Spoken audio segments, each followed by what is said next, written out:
recent major news headline claims magnesium cream could combat high blood pressure without the need to take pills. Further bullet points include good news for people who do not like taking pills or have difficulty ingesting them, as well as magnesium cream could be used as an alternative or in addition to medication to combat high blood pressure, a study has found.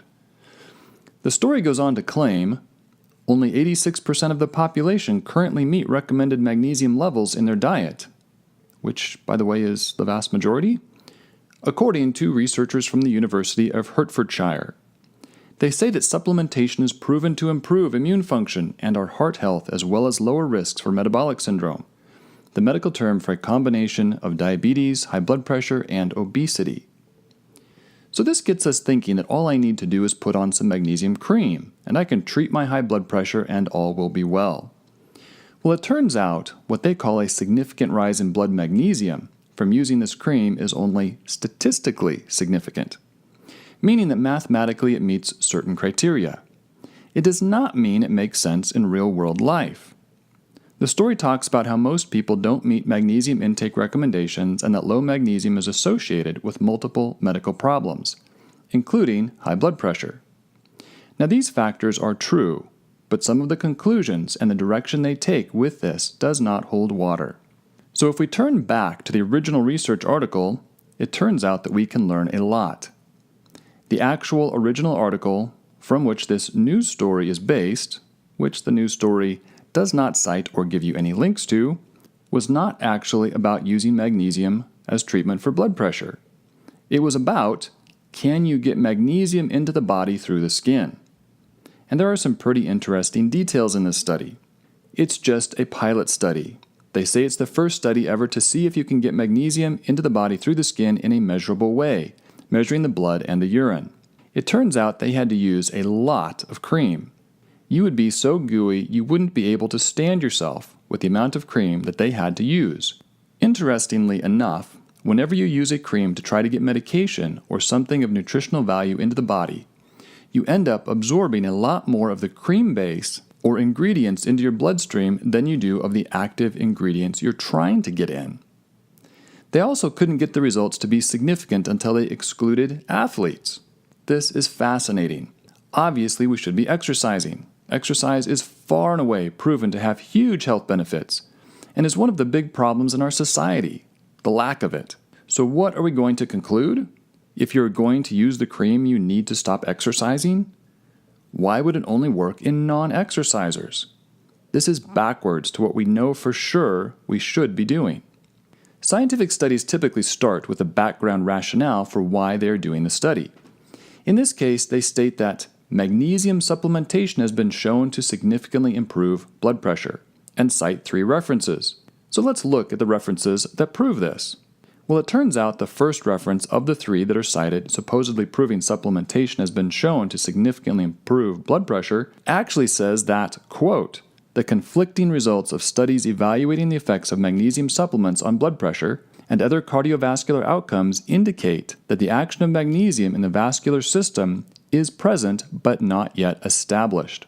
Therefore, this mineral supplementation is not indicated as part of antihypertensive treatment, and further studies are needed to better clarify the role of magnesium in the prevention and treatment of cardiovascular disease. Unquote. So the study being cited in support actually says the opposite. Reference number 2, supposedly supporting this, is actually by the same author as this study, and it does seem to support the premise. But even in this case, the same study author starts the study with saying, quote, to date, there has been inconclusive evidence regarding the effect of magnesium supplements on blood pressure, unquote. So they have to do this big, complicated study and all sorts of special statistical methods to finally put things together in a way that shows a small effect on blood pressure with magnesium supplements. Study number 3, supposedly supporting supplemental magnesium to lower blood pressure, is specifically, blatantly, at face value about dietary magnesium, as in from food, not magnesium supplements at all. Okay, enough. We don't need to look at this study any further. The The foundation of this house of cards has completely collapsed.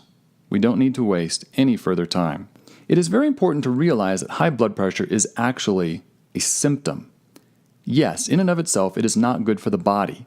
It is bad for organs, our cardiovascular system, and so forth. But it is a symptom of a problematic lifestyle, such as poor nutrition. And yes, the research does support that a richer magnesium diet is associated with lower blood pressure and many other diseases. Coming back to eat your veggies, this became very clear to me at one point when I attended an NIH Consensus Development Conference on exercise and cardiovascular health. They presented research in people with high blood pressure and randomly divided them into two groups. One group got medication.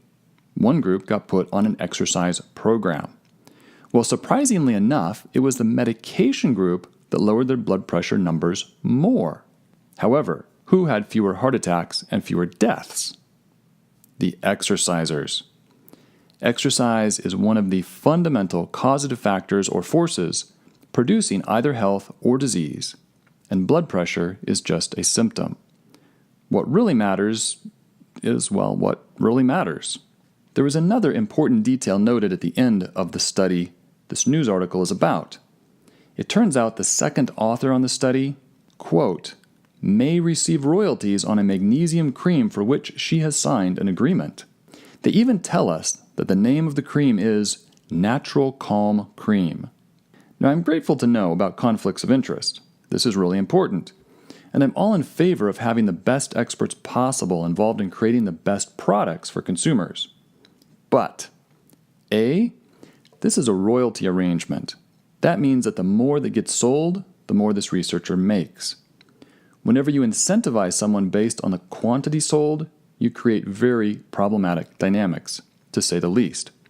And B, look at the name of the cream. Natural Calm Cream. That has nothing whatsoever to do with high blood pressure, diabetes, cardiovascular disease, or anything else that any of this research is relative to. This product is being marketed under a false pretense, not supported by the science involved in these studies. Again, a very problematic dynamic for any credible researcher to be involved in. So, don't waste your time, don't waste your money, eat your veggies. Forget about the magnesium cream for high blood pressure and get on with real healthy living and truly enjoying living well.